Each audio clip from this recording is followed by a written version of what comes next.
আসসালামু আলাইকুম ভিউয়ার্স, আশা করি সকলেই ভালো আছেন। আমি এই মুহূর্তে হাতিরদিয়া গরু বাজারে অবস্থান করছি। আজকের রবিবার, সো হাতিরদিয়া বাজারে কিন্তু প্রতি রবিবার এবং বুধবার আ বাজার, মূলত কলা বাজার, সেই সাথে গরু বাজারও। বিশেষ করে রবিবারে গরু বাজার শুধু সপ্তাহে ১ দিন। সো দেখতে পাচ্ছেন ঈদের আজকে ৪র্থ দিন আমি একটি ছাগল নিয়ে মূলত বাজারের উদ্দেশ্যে রওনা হয়েছিলাম।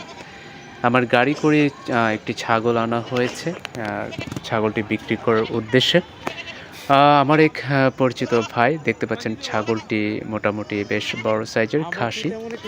সো এটার দাম উঠেছিল ৳১২,৫০০। তারপরেও কিন্তু দেয় নাই, বাট অবশেষে কিন্তু আমি জানতে পেরেছি যে ছাগলটা ৳১৩,৫০০ বিক্রি করেছে। বন্ধুরা, আমি কিন্তু এই মুহূর্তে হাতিরদিয়া বাজারের গরু বাজারের সামনে একদম মেইন রোডের পাশে দাঁড়িয়ে আছি। কারণ দুঃখিত, আমি গাড়িটা রেখে কিন্তু গরু বাজারের ভেতরে যেতে পারছি না। সো হাতিরদিয়া একটি মোটামুটি গাড়িটাকে রেখে গেলে হয়তো ক্ষতি হতে পারে। সো আপনাদেরকে জাস্ট রাস্তায় থেকে আপনাদেরকে গরু দেখানোর চেষ্টা করছি। দেখছেন এখানে যারা কৃষক,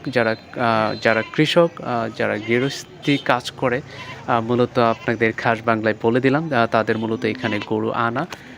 দেখতে পাচ্ছেন দেশি গরু এবং সব প্রজাতির গরুই কিন্তু এখানে আছেন। যতটুকু জানতে পেরেছি যে এখানে মোটামুটি যেকোনো মূল্যের গরু আপনারা কিনতে পারবেন।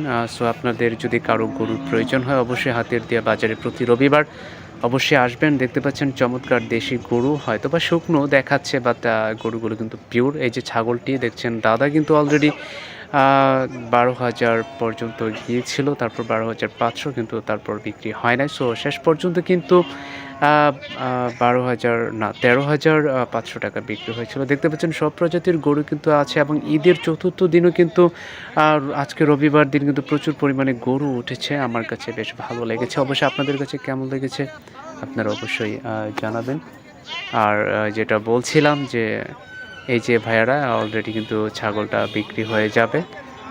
সত্যি অসাধারণ লাগছে। তো যাই হোক, ভিলেজ লাইফ ব্লগ থেকে আপনাদের আন্তরিক শুভেচ্ছা জানিয়ে আজকের মতো বিদায় নিচ্ছি। আবারও দেখা হবে কোনো এক গন্তব্যে। সে পর্যন্ত সবাই ভালো থাকুন, সুস্থ থাকুন। দেখা হবে এবং অন্য কোনো দিন দাম দর নিয়ে আসবো।